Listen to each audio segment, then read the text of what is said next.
Avec les audiences, tout d'abord, les chiffres à retenir de ce week-end. Il y avait encore l'équipe de France de foot hier soir. Avec 6 200 000 supporters sur TF1 pour France-Croatie. C'était un bon million de plus que le match aller. 34% du public. En face, le film Largué sur France 2 avec Miu Miu a plutôt bien résisté avec 2 700 000 téléspectateurs. Samedi, grosse déception pour le site Action et France 2 qui n'est arrivé qu'en 4e position des primes. 999 000 téléspectateurs, 7% du public seulement malgré la présence de nombreux artistes. Puis vendredi, Tropique Criminel était en baisse. Après un retour à 4,3 millions il y a 10 jours, la série a perdu 1 million de fidèles en une semaine, ce qui n'a pas empêché Danse avec les stars de plonger également et de passer sous la barre des 3 millions. Les Français n'étaient pas devant la télé vendredi soir. Europe 1, le journal des médias.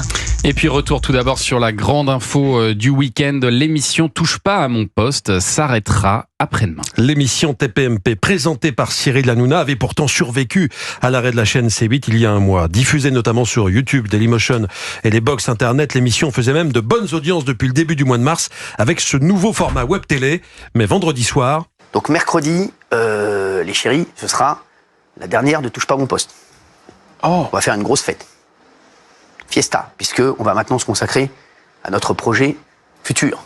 Les chroniqueurs de Cyril Hanouna qui sont restés quoi ? Encore un rebondissement. On s'attendait à ce que l'émission qui attirait donc plus d'1 million de personnes chaque soir termine la saison. Elle devrait donc s'arrêter cette semaine.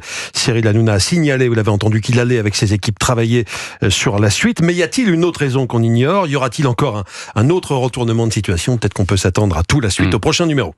Et puis c'était aussi ce week-end, la France insoumise a été condamnée dans l'affaire de la caricature de Cyril Hanouna sur l'une de ses affiches. Ouais, cette affiche qui appelait à manifester contre le racisme. LFI qui a été accusée d'antisémitisme pour cette représentation de l'animateur grimaçant agressivement avec une photo générée par l'intelligence artificielle a été condamnée à verser 3 500 € à Cyril Hanouna pour atteinte du droit à l'image. Et puis en attendant l'arrivée de Cyril Hanouna prévue en septembre, il y a du mouvement dans le groupe M6. Régis Ravanas, qui était jusqu'ici le patron des radios du groupe M6 dont fait partie RTL, va devenir directeur général de RMC BFM. Il sera remplacé par le directeur des contenus de France Inter. Il s'appelle Jonathan Curiel. Il sera donc resté qu'1 an à ce poste et il va retrouver sa maison d'origine puisqu'il a fait l'essentiel de sa carrière au sein du groupe M6. Et visiblement, le mercato des médias est vraiment bien commencé puisqu'on a aussi appris ce week-end que Marc Fauvel allait quitter Radio France.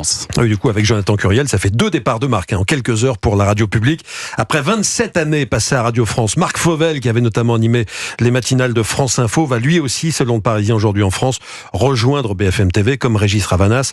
BFM TV qui visiblement cherche à recruter tout azimut alors que côté audience, la chaîne se trouve distancée depuis plusieurs mois par CNews et même par TF1 en ce qui concerne sa matinale. Alors Marc Fauvel va-t-il prendre la tranche du matin à la place de Christophe Delay qui est en place depuis 2007 sur BFM ? C'est l'hypothèse qu'avait avancé le Parisien aujourd'hui en France au début du week-end avant que la rumeur ne soit démentie. Une autre rumeur qui concerne Léa Salamé. Selon le journal Libération, l'animatrice de France Télévisions et de France Inter se serait vue proposer par BFM TV la tranche 19h, 21h, ce qui voudrait dire, si elle accepte, qu'elle serait notamment face à Pascal Praud sur CNews. Ça, c'est très, très étonnant, parce qu'on se dit, elle a quand même énormément d'émissions aujourd'hui, à la fois, enfin, dans le service public, à la fois en radio et en télévision, et si elle fait vraiment ce transfert et qu'elle décide d'aller sur BFM, c'était vraiment un des grands changements de la rentrée. Non, mais on a vu ce qui s'est passé pour Laurent Ruquier, qui a fait la même chose, qui a quitté France Télévisions avec beaucoup d'émissions pour aller sur BFM, au même horaire, finalement, à 20h, donc entre 19h et 21h. Les traîtres et Mask Singer, ça se trouve Léa Salamé fera les traîtres et Mask Singer dans un an. C'est à suivre, et dernière grande rumeur sortie par la presse ce week-end, Caroline Roux serait envisagée pour remplacer Anne-Sophie Lapix à la présentation du JT de 20h sur France 2. Anne-Sophie Lapix qui quitterait le 20h, on en parle quasiment tous les ans et finalement elle est toujours là, donc affaire à suivre également. Et puis en pleine tournée de la Star Academy, Ebony a été visée par un geste haineux d'une spectatrice. Samedi soir, Zénith de Lille, Ebony, demi-finaliste de la dernière Star Academy, repère une spectatrice qui lui adresse un geste haineux. Elle réagit aussitôt. J'espère qu'il n'y a que l'amour qui nous réunit. La haine n'a pas sa place ici. Ovation immédiate. Dans la foulée, TF1 et en démol, la société de production de la Starac ont condamné cet incident en rappelant que toute forme de haine était inacceptable. Les Star Académiciens, dont Marine, la gagnante, ont affiché leur soutien à Ebony. C'est pas la première fois fois que cette dernière est victime de discrimination. Elle avait déjà été ciblée par des attaques racistes durant l'émission.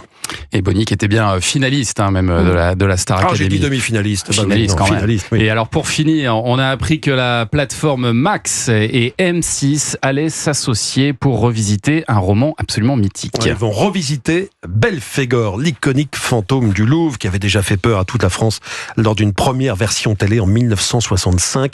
10 millions de téléspectateurs à l'époque. À l'époque, pourtant, il y avait moins d'un Français sur deux qui avait la télé, donc ça faisait quasiment un Français sur deux, un détenteur de téléviseur sur deux. Ouais. Ce sera la première production de la filiale série de Pathé. Comme en 1965, il y aura 4 épisodes. C'est Chirine Boutellac qu'on a vu notamment dans Lupin qui tiendra le rôle principal, celui que tenait Juliette Gréco il y a 60 ans. Horatica, Vincent Elbaz ou Cadmerat compléteront le casting. Merci beaucoup Julien pour ce journal des médias. Merci à Sabrina Nadjar d'être venue nous voir, rédactrice en chef de Femmes Actuelles. Vous titrez sur quoi cette semaine ? Vous s'en souvenez ou pas ? Vous l'avez pas en tête, pardon pour ce piège de dernière minute. Eh ben, on vous renvoie dans les kiosques alors pour aller voir le nouveau numéro de Femmes Actuelles. Merci d'être venu nous voir ce matin. À bientôt. Merci à vous. Et Culture Média